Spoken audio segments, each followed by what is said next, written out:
Welcome, ladies and gentlemen, and everybody inside and outside the ballpark. My name is NovedPlayer, and welcome to episode 67 of the Noved Notes podcast, where we talk to many different creators and communities inside the platform. I'm your host, and with me today, I have a community leader. We have the founder of the Mandalorian Covert of VRC. We have Bragfilly. Brag, welcome on the Hello. podcast. Hope you're doing well. Thank you. I'm all right. Awesome. How are you? Doing good. So first and All right. foremost, for the general listening audience, what exactly do you do inside of VR chat? I think it's a pretty simple answer.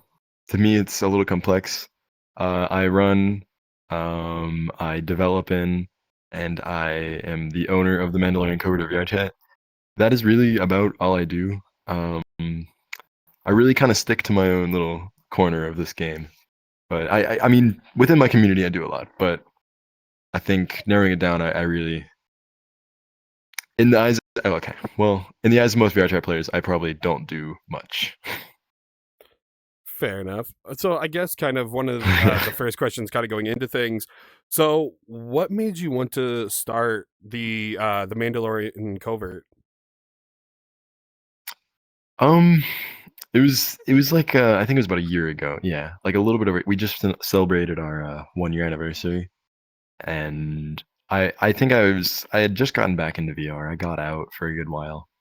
And what I noticed is I was just so out of the scene, and I was like, you know what, I'm gonna start a group again. I'm gonna do something I liked, because I'd always really liked Mandalorians. I'd done Mandalorian groups before. I've really, like, once again, I really kind of stick to my own corner of things. I was always very big into like the Star Wars VR groups. I think you've talked with a couple of those guys.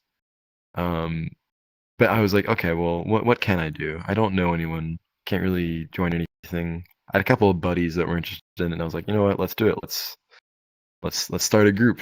And here I am.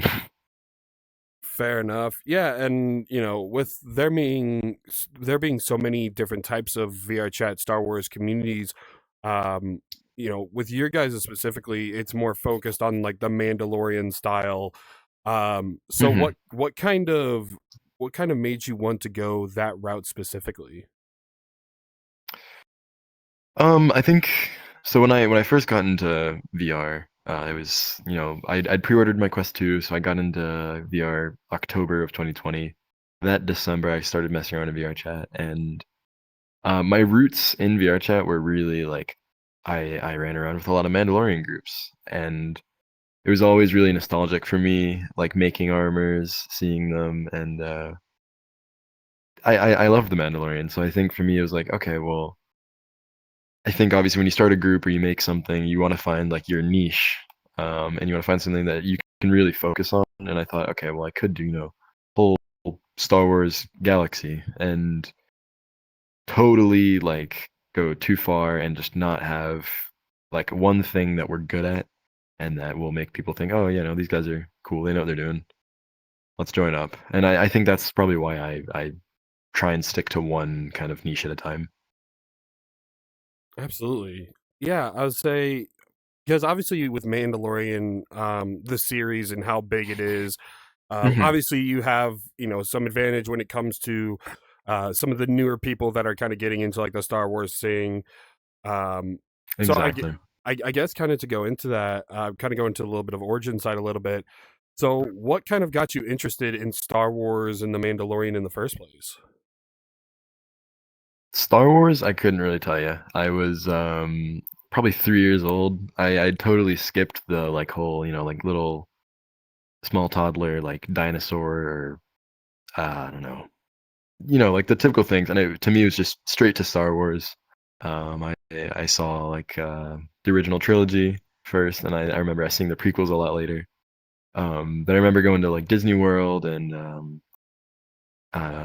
with my grandparents and my parents, and it was like, oh wow, those are all the characters. I loved Boba Fett. He was my favorite. I remember my parents were always like, oh, why does he only like the bad guys? But it started really early for me. I think it's something I really grew up with and always kind of came back to. So that's how I got into Star Wars. Your question, what was your question after that? It was What like got um you into like Star Wars and the Mandalorian? Like, what got you Well, hooked? Star Wars, yeah. What got me hooked? I think I really liked. I don't know. I mean, there's a lot to like, you know. I mean, I don't know if ever met a person that was like, "Oh, Star Wars sucks." Even if you don't really, if you're not too into it, I mean, it's a good to me. It's a good, you know, theme. I really like it. It has a lot of good themes. I like, especially right now. There's a lot of content for it. I mean, they just finished season 2 of another show, Andor, which I really liked. I don't know if you've seen it. I don't know if you're into I have personally not. Star Wars all that much. If Don't you're a roast Star me in Wars the guy, I comment recommend section. it. Roast Don't this roast me in the man. I'm kidding. don't roast me in the comment section. I'm just so busy. Unfortunately I don't get to watch a lot of like stuff Hmm. nowadays. I've watched all the original, like the trilogy, the prequels. I think Hmm. the last Star Wars movie I watched was, I think, Seven, the seventh movie. The Force Um, Awakens. yeah, I think that was the last one, Okay. and which was good. I'd watched it on a, not an IMAX. It was kind of like an off-brand IMAX. It was in like a Oh, desert. you saw it in theater when it came out? Not when it came out per se, but Okay. it was on this like huge screen, and I was with I think it was with my grandfather actually. We were out of town together because he likes to go to like amusement parks and stuff, and we were kind of chilling one night, and there was a kind of like a store, and it had its own movie theater and everything, and we watched it there. I was like, okay, this is pretty good, you know, like I enjoyed it. Um, that's probably the most I could tell you about Star Wars, to be honest. I've seen those three. I've seen the trilogy, I've seen the prequels, and I've seen the seventh movie, and that's it. I watched like a little bit All of like right. the animated Clone Wars show, like back on like Cartoon Oh, Network okay. back in the day, but like that wasn't. That's a good one. I didn't watch it like religiously or anything. I watched whenever it came on. I watched it. Um, but yeah, so I guess kind of to go more into VR chat side of things, because obviously you know you had gotten your Quest 2. So what kind of made you want to come into VR chat in the first place? Oh, it was free. Um, me and my buddy, we actually played a lot of Rec Room. I don't play Rec Room, but we liked the games on it, right? They had the paintball, and I really liked that. But we were like, you know, let's try out VR chat. Let's see what's going on here.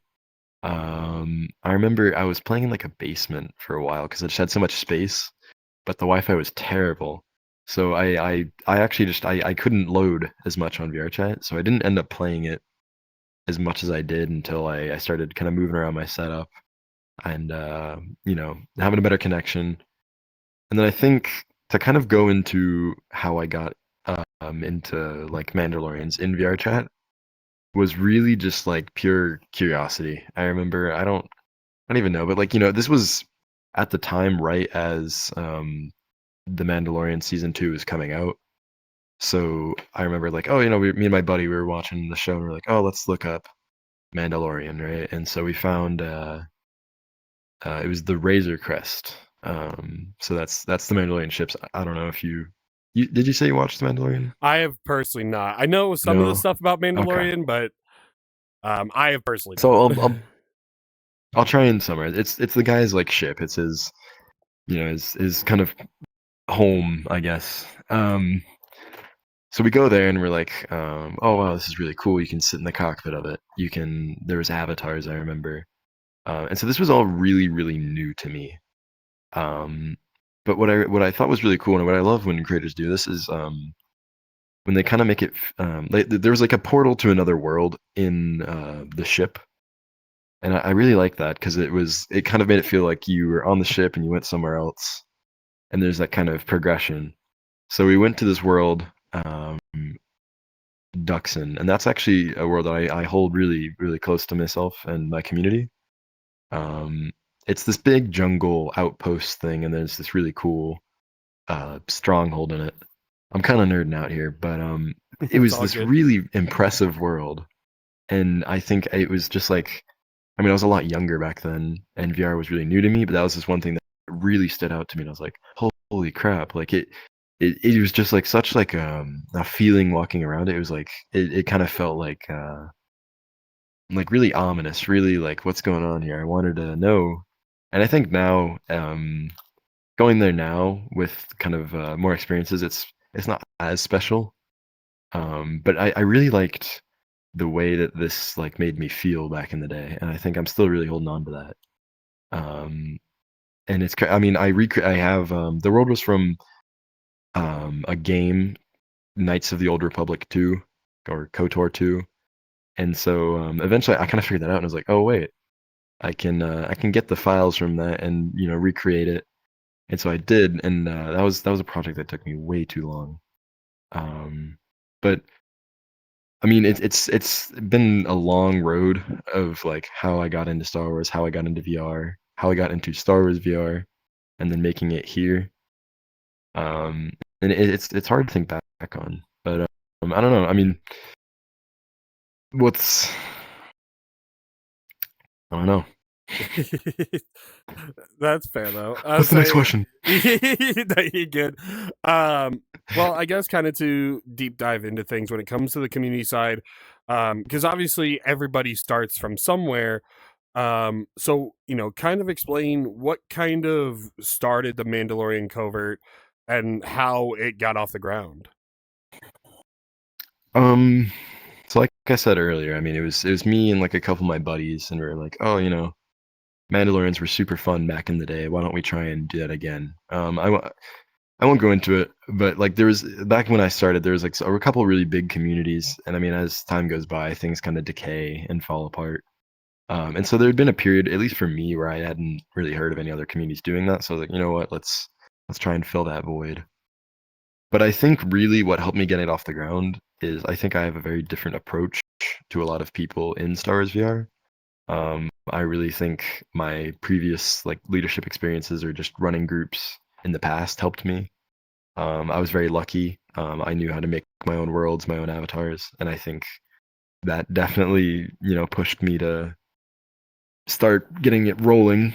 And I mean, I think I have really good friends. I have friends that really helped me out, and then they really cared about it too. I think that's probably the most beautiful thing when you're running a group is when other people care about it too. I mean, I like to say no one will ever love your community or your group more than you do. But I think I got really lucky because I had a really, really good people helping me out and working with me. So I think that's definitely what got us rolling and what got us moving and, why I started it. For sure. Yeah. I mean, it's always great to have people that support what you do, and be enthusiastic about, making it grow and keeping it flourishing. And well, that's what's up, man. So Exactly. kind of to go more on a broad spectrum of things. So for the general listening audience, what exactly do you guys do in the Mandalorian Covert? A lot. I'd like to think we do a lot. I mean, I think there's a lot of things we do more often than others. I think it's a very social community. I mean, we have just about daily events. At this point, we have so many event hosts, and I really like trying to give people that I work with on the community. I like giving people freedom to have like their ideas and what they think would be fun. I mean, obviously we have to approve certain things, but we do a lot of social events. We call it the Hollow Bar. It's kind of like this, but it's like a Star Wars bar. We have like a little combat arena in it. I just updated it to have this one drink system. I think it's like Demon Shop bartending, but it's the cool one where you can like mix all these stuff, little, and you can make your own cocktails. I just put a pool table in, and I think that's probably what we do the most of. It's a lot of social and just hanging out and meeting other guys and girls. And I think that's what we do the most of. But just about every week, we try and have what we call an on-duty training. So putting it simply, we'll have like a big base, right? We'll have our world's called Concord Dawn. I'll send you a picture of it later. Very cool. Um, and so what we have is it's like two main areas that we will kind of defend. I think this gets more into our role play aspect of things because we'll have like our main building, and that has a prison. It has like the main gate, an armory, and then like big like control tower with a global microphone, which is often the bane of my existence. Um, but our big thing is like we'll have that, and then it's a group public.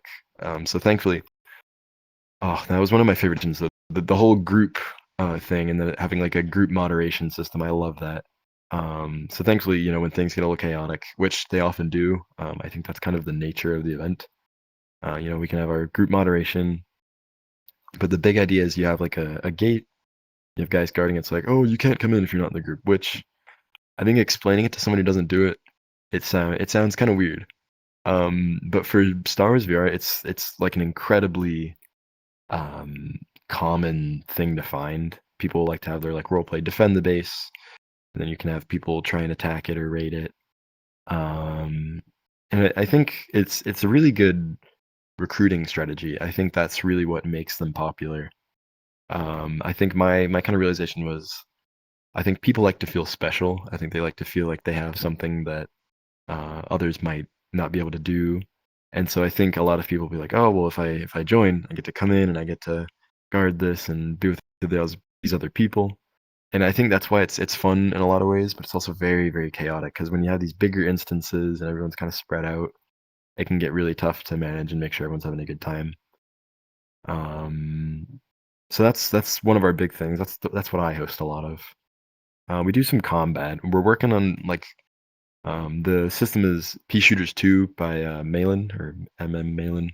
They're a great creator. What I think really revolutionized combat groups, not even just Star Wars, was I was an STK2 fanboy. I loved STK2, but looking back now, it was such a different community for combat groups.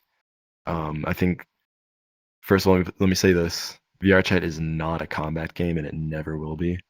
I don't know what your opinion is. Have you ever been to any combat worlds? Oh yeah, no, I've interviewed a few different PvP communities. Mm-hmm. I've had the creator of the Avatar PvP system, Go Fluff Yourself. I've had him That's on, and impressive. yeah, he's an amazing dude. But I've had a few roleplay and PvP communities that use like different systems and stuff. Most of them using Yeah, Fluff system, but I'll say I do agree with you in the sense of like, yeah, it's not a combat game, but there are a lot of things out there yeah, that can make it more towards that for people who want to do it's that. impressive. Yeah, 100%. and I think that's what makes VR Chat such an interesting platform sometimes, because okay, yeah, my Mandalorian group, right? Like, would it be better somewhere else? No, unfortunately. Like, I think there's some things VR Chat's really, really good at, and some things that I wish they were better at, but unfortunately, it's just not something that's available right now. Like, I love Boneworks and Bone Lab. I love that physics system in VR Chat. That's not really a thing. Um, I love like Onward or like other like actual combat focused games and their weapon systems, but that's not something that I could do purely because like the scale that we can have in VRChat and the creativity and like the tools that they give us is really what I think makes VRChat special and the place for us. Because I mean, there's a lot of things we do here that we couldn't do on other games or platforms. And I think it provides a good balance, right? Like it's not like they focus really, really hard on one thing, and then the other thing that we also would need is like terrible. I think it brings everything to a really good balanced level of, okay, you can do a lot here. You can have social events, you can have combat events, you can do, if you wanted, you could play hide and seek. You could go, I love this game, Zombie Tag. Um, that's really fun. I love Zombie Tag. But I just really like the variety it has. I mean, there's a lot you can do, and it's a good platform. Yeah, no, absolutely. It's Hmm. really up to the players to decide on what they do or what they can and can't do. Exactly. Every day there's hundreds of worlds being published, different Hmm. assets and avatars being created, different systems, all sorts of stuff. One of the big things when it comes to this podcast, and one of my personal beliefs when it comes to VR chat is a place of infinite possibility. Yeah, Within reason. I got to say that every time I say it, within exactly. reason. But it, Unity as a platform there's a lot of like gray area, of course. We're not going to go into that here. Exactly. But when it comes to VR and Unity based VR, there's a lot you can do. It's just a matter of the amazing people that Can you make pull it off? these. Yeah, right. Yeah, I was saying it's mainly the amazing creators that make these things that make it happen. I mean, you have, weapon systems, you have particle systems that allow you to damage each other. You have different types of avatars, worlds, things that you realistically couldn't see in real life without spending hundreds of thousands upon millions of dollars. Yeah. I mean, they're zero gravity based worlds. Like, to experience that in real life, you'd have to pay thousands of dollars to do that. Yeah. Or do one of those like plane like free fall things where like, you can simulate like zero gravity. It's a weird thing. Or like an outdoor wind tunnel too. There's those things too. Those are more like non-US focused, but there's a lot of things. But you're spending hundreds or thousands of dollars to do those things.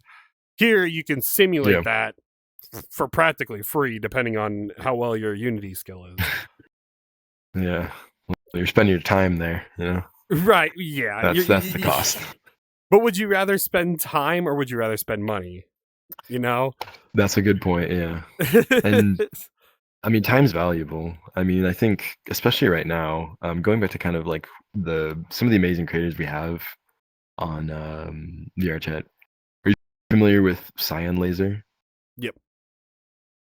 So I was devastated. I think it was yesterday or it was the other day. I don't know if you read the like VR chat like patch notes or whatever. I do. Yeah. I was so sad to hear Cyan Trigger isn't going to be supported anymore. I mentioned earlier I loved SDK2. I loved the way it worked. You could have like on interact, do this for this amount of players or like for this type of player, and I think that to me really helped creators, especially like I was a lot dumber. I was like a lot younger. I didn't have as much experience, and especially I think now, it's really incredible what you can do with like Udon Graph and like Udon Sharp. But I think what made the change to SDK3 really difficult for me was it was the deep end, right? I wasn't in the kiddie pool anymore, and I think Cyan Trigger was really like the floaties holding me up. And I mean, obviously with VR chat, there's always kind of a time period where you can still get away with using an older SDK or using assets that wouldn't work on the newer versions. And I think to me, I was so impressed. I mean, I know like Cyan Trigger, and I think Fiona works on it too. Obviously, it's not in development anymore. I think Cyan Laser. It's been out of development for I think a year now, if I remember correctly. Yeah, I think it was like October, June. I don't know. Something like that. You use Cyan Trigger? You like Cyan Trigger? I do for my world, but that's because there are prefabs in the world that use it. Oh, okay. Not to go too much in depth with this topic because it's still in the air of what's going to happen. Technical. But I did see a thread between Cyan and Topper, and hopefully things will get fixed out. I know a lot of world creator homies of mine are not happy about devastated. But at the end of the day, it was bound to happen. Like, as we all know, when it comes to VR chat, if something's not being maintained, it's bound to break eventually. It sucks, but it is what it is, like it's changed. And I know there's a few people out there that are working on like alternatives to kind of help with that too. I've been seeing some threads over on Twitter and Blue Sky, and which, I mean, that's great. If people can come up with an alternative that would help people, then great. Yeah. Or if Cyan Laser starts bringing it back, who knows? It's up in the air, to be honest. Yeah. But what I think's hopefully what I hope happens is, I mean, obviously this is a new challenge for creators, right? It's a new obstacle to jump over, and I think for me especially, like I'm hoping this really pushes me to like learn more and like, okay, well, I can't use the simplicity of Cyan Trigger. I have to learn how to do the graph, and I have to learn how to do Udon Sharp. And I think like I'm hoping. I mean, obviously, when things get tough, I think it either makes or breaks creators. I think hopefully this will really push what's possible. Hopefully, we might end up with a really cool new tool, or we might learn some new stuff. We might, get some new features. And I mean, I think like especially for VR chat, like there's a lot of stuff a lot of creators really don't know how to use. And I mean, still to this day, I know like persistence that came out, I think November, and I remember like reading about it. I'm like, oh, I'm so excited. This is gonna be so cool. And it's like you get there and you're like, okay, well, what could I use this for? How can I use this? Mm-hmm. It's like there's so many features that I think really are underused. And I mean, obviously, I can't talk. I have no idea. I haven't even tried to mess with anything persistence related. And it's more thinking like, okay, well, how could I use it? How could I use it so that it's cool and not like, oh, okay, well, yeah, it'll remember where it was, but it's this tiny little soda can. Like, I don't know. Fair. Yeah. But kind of going back into the subject of things. So obviously with the Yeah. Oh, my group, bad, man. no, My no, bad. you're Mhm. good. Because Mhm. obviously as time has grown since the creation of your group, you're now sitting over Mhm. 1,300, almost 1,400 members right now. I So wish we're just over 1,000 now, but yeah, hey, someday. yeah. Well, yeah. I mean, you're at 1393 as it stands right now. Um, What? Oh, the VR chat group. I'm so sorry. I have the Discord numbers in my head. oh, fair. My Yeah. bad. No, you're all good. You're all good. Um, Hello, everyone. Real quick, just want to pause the episode right here. I want to personally thank this month's monthly tippers, Sash Lilic and Lion Turtle. Also, make sure to join the VRC group at noved.6608 and join the Discord because we have so many amazing events coming up this summer that you don't want to miss. I'll be performing over at Vrillium Horizons event on June 14th, which is also my birthday, funny enough. I will also be exhibiting and working over at Project Fest 2025 from June 27th to July 6th, and also exhibiting and DJing at For Harvest Audio Cosmico on July 26th and 27th. Of course, as always, if you're coming back to check out some of the other episodes, why not hit that subscribe button? You're already coming back anyway. But with that, let's get back into the episode. Woo! So I guess kind of to, go into that a little bit. So what do you guys do Mhm. when it comes to like recruitment and trying to get people involved with your community? Recruitment, we do a lot. I think, frankly, one of our biggest things is really just we've put ourselves out there. We have a link in just about every world. Recruitment is tough. I think obviously there's slow times and there's busy times. I think we're working on doing a lot of preparation for the summer. A lot of people are more free. They're available for more time zones to come onto events. Some people are getting headsets. But what I think one of our biggest incentives for recruiting is we have like an in-game economy. We use Beskar. That's like their steel they make the armor with. So I think our biggest thing is we have the economy that I was just talking about. We use the Beskar. That's like their steel, their really valuable like cultural thing. And so what we do, we got really lucky. One of our we have like a guild. It's like the bounty hunting guild in the show. But we have a couple people that run and like kind of keep record of our economy. So our big thing is our economy. We try and kind of incentivize everything. So we really incentivize recruiting by we have an in-server or in-game economy. People usually earn Beskar, our currency, by spending time in events, recruiting, or obviously now we kind of really allow like user trade. Um, so that's what we do is we'll pay like a small amount of that Beskar to people that recruit and like claim and then have that user verify. And I think that's been probably very effective. I think we get really lucky that a lot of people invite their friends or people they meet. Or we'll just get lucky and people find the server. We just got onto the Discord Discovery program, which I'm really happy about. I don't know how that's really affected us so far, but a win's a win. Fair.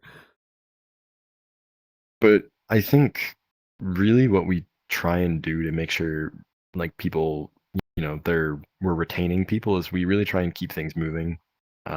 We have a lot of event hosts now, and I think I said it earlier. We have call it an average of at least one event a day, which I think is incredible. So I'm really proud of that. I think that definitely helps. There's always something going on. People have stuff to do. And really, it's also, I think, kind of checking up on people, especially the ones that really are very promising and they're very active. And it's like, oh, hey, you haven't been around a while. How are you? Where you been? And I think, obviously, people have lives. People get busy. People get burnt out. I know you were saying you get burnt out a lot. I do too. It's terrible.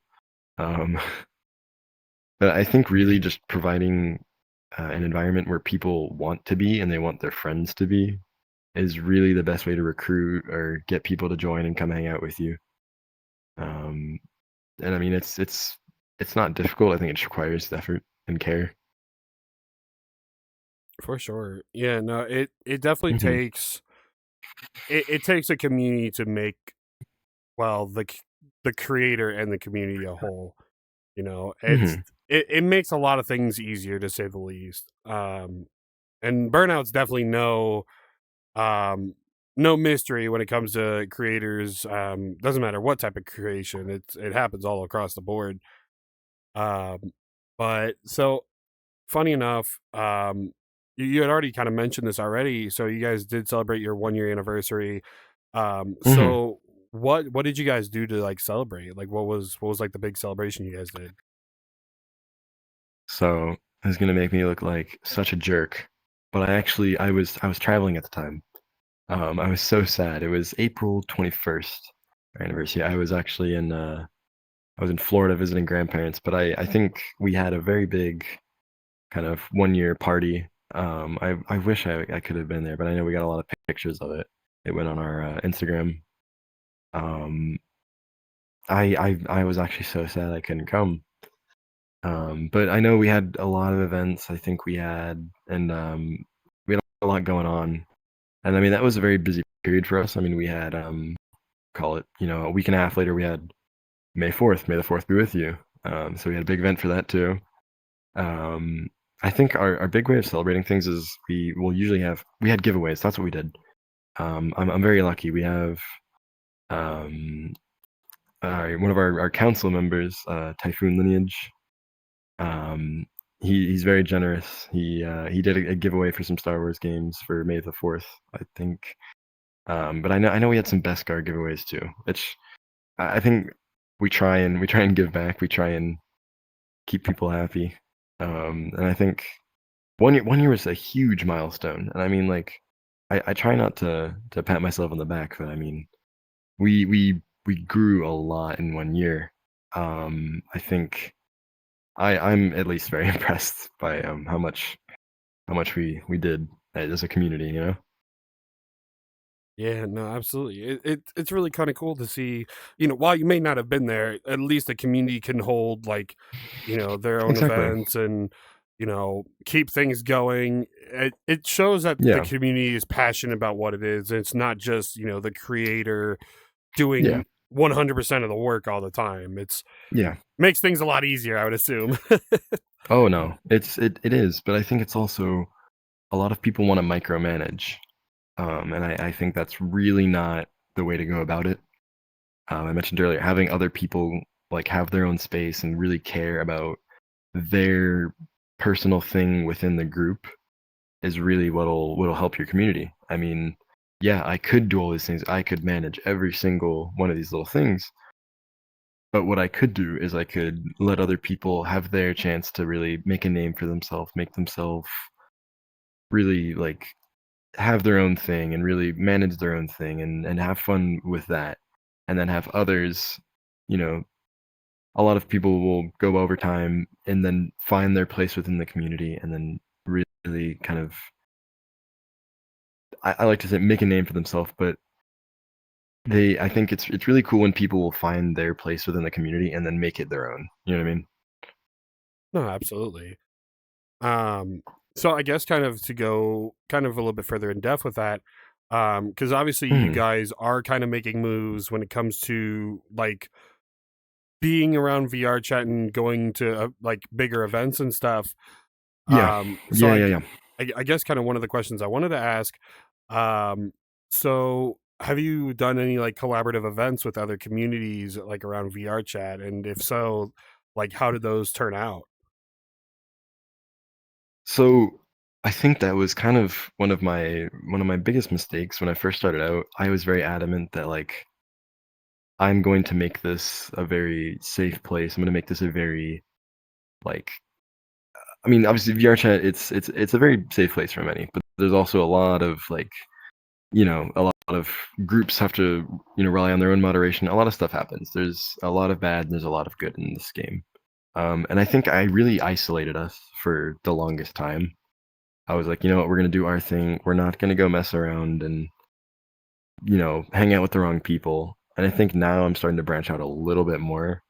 I think our first big step towards that was around, I think, December. VRChat offers like a community servers tab within their Discord, which I think that was our first big like, okay, we're getting somewhere. That was a big achievement for us. And I think that was our first step. Now we're working. I'm here with you. I think that's another big step. Obviously, it's me. It's not like all of our Shucks. guys. Yeah. Let's go get 1,000 people in this world, Right. But Fair. I think there was like a time where I was like, okay, well, we have our foundation built up. We've got our Beskar armor around us, right? We're not gonna get blown up, or we're not gonna. I felt like I'd built a very safe place, and I thought, okay, well, my initial worry that I was gonna mess up and something was gonna happen, I don't have to worry about that as much. Because I mean, I had really isolated our community. Like we really kind of stuck to ourselves. We did our own thing. I think in a way that worked out. But I think now I'm really starting to branch out. Like, okay, other VR communities, especially like PJKT, that's something we're working on too, which I need to kind of get off my ass. But yeah, as we're recording this, you have like 12 days to submit your booth, by the way. Yeah, I know. Thank you for the reminder. See, now I have to. Now I have to. And I think the big thing is especially like talking about that now. I don't think there's ever been another Mandalorian group participating in something like that. I know there's other Star Wars groups, but I've yet to see. I mean, obviously, this is my first time going to a PJKT event, but I think Mandalorian-wise, I think as far as I know, we are the biggest Mandalorian VR chat server to have ever existed. And I think really what I'm trying to do and kind of branch out is like, okay, we aren't like tiny anymore. We're a big group of people, and I think we want to really hang out with other communities. We really want to be there and present in VR chat.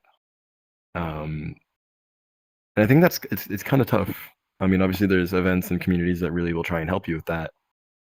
But it's kind of like okay, well, where do I start? Where do I go to do this? Do I just go bring a bunch of my guys and go to a Black Cat and just sit there? Hey, it works for some. It works for some. I know one of the examples, maybe not Black Cat, but Great Pug.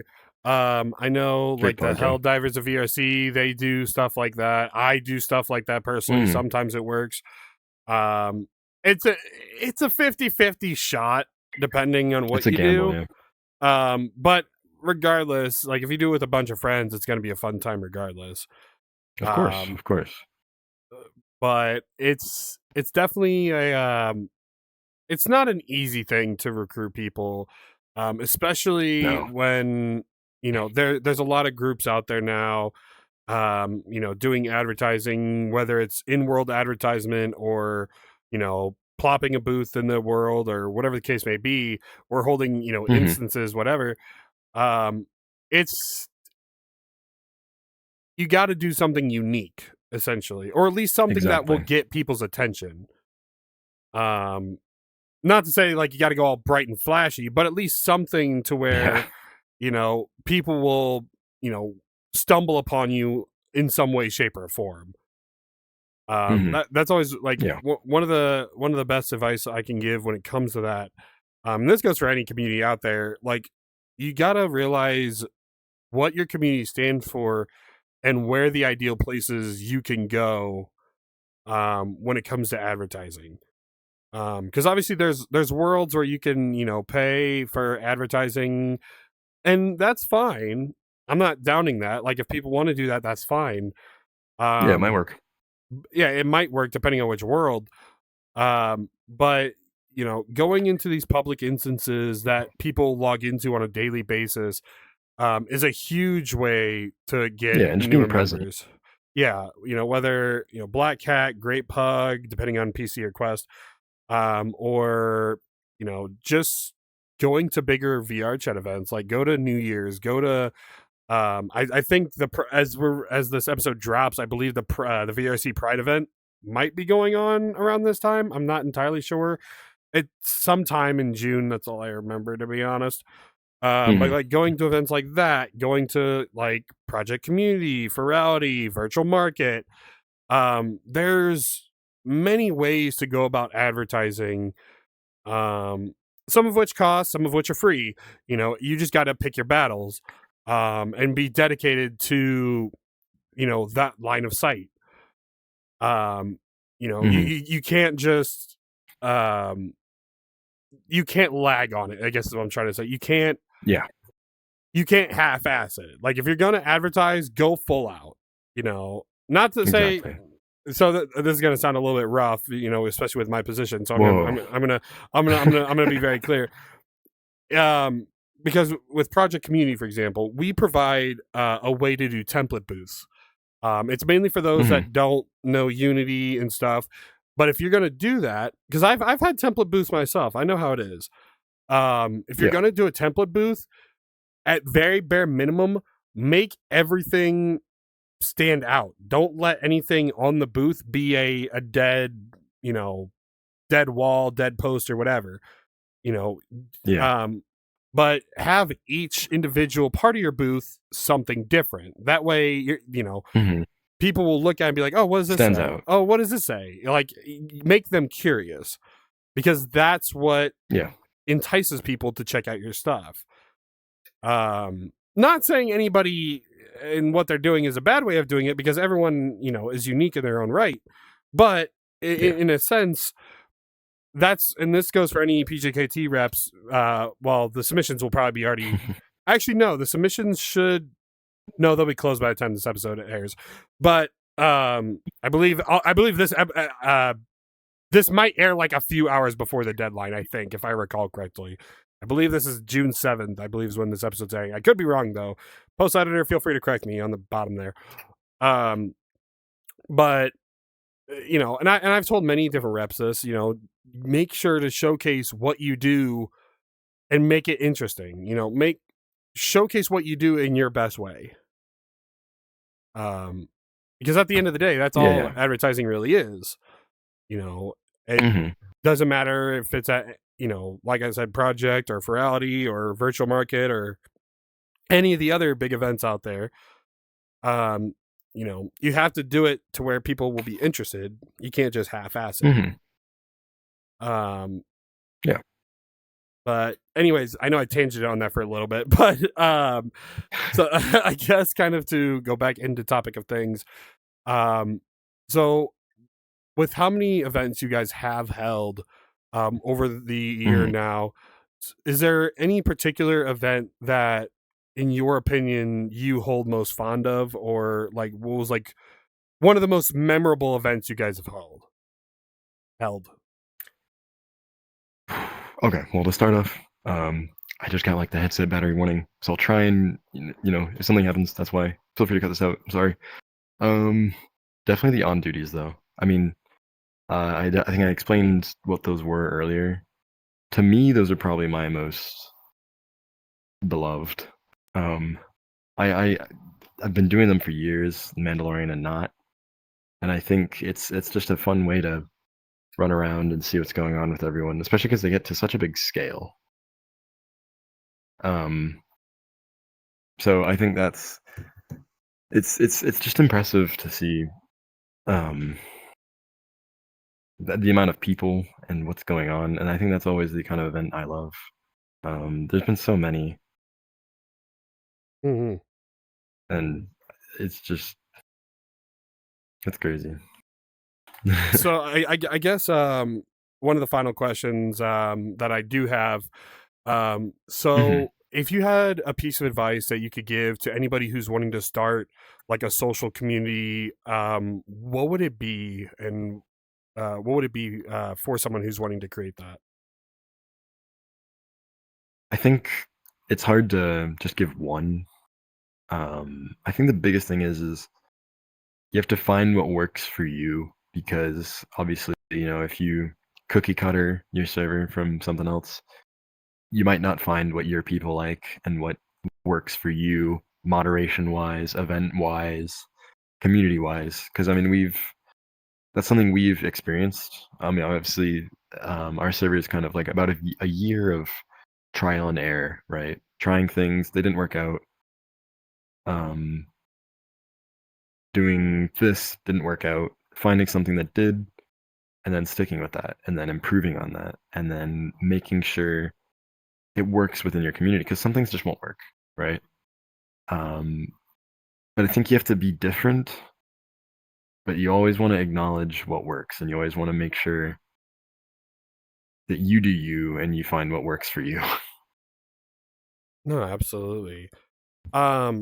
Well, that's cool, because there's a lot of different communities out there that are based around an IP or anything.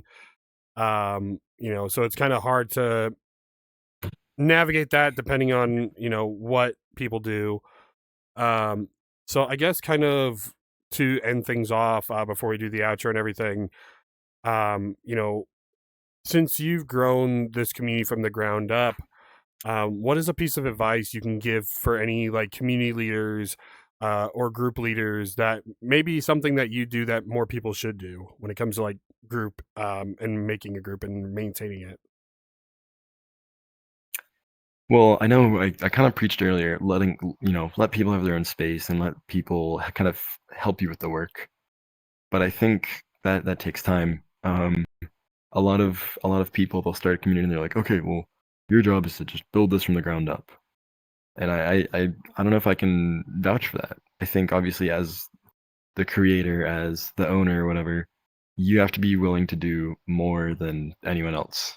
You have to be willing to, make the foundation and help people out and, do all the heavy lifting. Because I mean, at the end of the day, it's your group, right? If it fails, frankly, one of the only people you could probably blame is yourself. So I think obviously if you want this to work out, you have to put in the effort. 100%. Well, that's what's up, man. Well, Bragg, thank you so much for coming on. I know this might be a little bit of a shorter episode. I'm happy to be here. Yeah, I'm sorry, guys. No, it's a little bit of a shorter episode. We just mainly wanted to do it before his headset died. But yeah, I'm so sorry. But yeah, before we do let you go, I do want to give you a spot to essentially tell the people where they can find you, any links, groups, stuff in the description. But yeah, tell them where they can find you. Discord.gg/MandoVRC. That's MandoVRC. We also have a lot of worlds. Check out my profile, Bragfilly. You can look up Mandalorian and you'll probably find us. But Concord Dawn or DXUN are big worlds, or Duxon. Find us there, or we'll find you. Not in a threatening way, more in a we're gonna come recruit you. Sorry.